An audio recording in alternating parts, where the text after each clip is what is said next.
ছোটখাটো মতভেদ ভুলে জুলাই সনদে স্বাক্ষরের মতো আগামী নির্বাচন আয়োজনেও সব রাজনৈতিক দলকে সহযোগিতা করার আহ্বান জানিয়েছেন বিএনপি মহাসচিব মির্জা ফখরুল ইসলাম আলমগীর।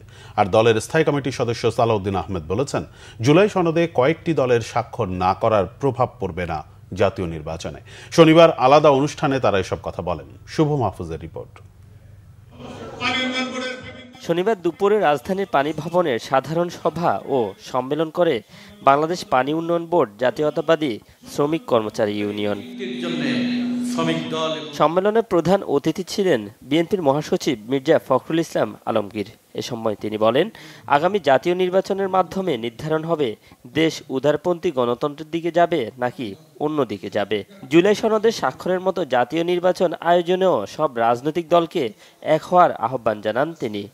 রাজনৈতিক দলগুলোকে আহ্বান জানাবো যে আসুন আমরা সবাই যেভাবে ছোটখাটো আমাদের ভিন্নতা দূরত্ব আছে সেগুলো দূর করে যেভাবে আমরা আপনার সনদ স্বাক্ষর করতে পেরেছি, আসুন আগামী নির্বাচন আমরা সেইভাবে আমাদের দূরত্বকে দূর করে আমরা আমাদের নির্বাচনটাকে একটা সত্যিকার অর্থেই একটা অর্থপূর্ণ নির্বাচনের প্রতি করি।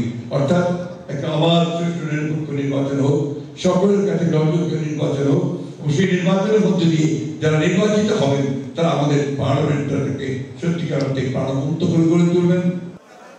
এদিকে জিয়া ফাউন্ডেশনের প্রতিষ্ঠাবার্ষিকী উপলক্ষে নেতাকর্মীদের নিয়ে শহীদ জিয়ার সমাধিতে শ্রদ্ধা নিবেদন করেন দলের স্থায়ী কমিটির সদস্য সালাউদ্দিন আহমেদ। এ সময় এনসিপি সহ কয়েকটি দলের জুলাই সনদে স্বাক্ষর না করার বিষয়ে কথা বলেন তিনি। আগামী নির্বাচনের জন্য এটা বড় কোনো প্রভাব ফেলবে না। আমরা মনে করি সহনশীলতা সবার মধ্যে আসবে। হয়তো তাদের কিছু দাবি দেওয়া আছে, সেটা সরকারের সাথে আলাপ আলোচনা করবে। এক পর্যায়ে তারাও জুলাই সনদে স্বাক্ষর করবে বলে আমরা বিশ্বাস করি। আর গণতন্ত্রের মধ্যে তো সবাই একমত হবে এমন তো নয়, সেটা উন্মুক্ত আছে, ভিন্ন মত থাকতেই পারে। জুলাই সনদ স্বাক্ষর অনুষ্ঠানকে কেন্দ্র করে জুলাই যোদ্ধাদের ব্যানারে সন্ত্রাসীরা সুযোগ বুঝে ঝামেলা করেছে বলেও অভিযোগ করেন সালাউদ্দিন আহমেদ। শুভ মাহফুজ, বাংলা ভিশন, ঢাকা।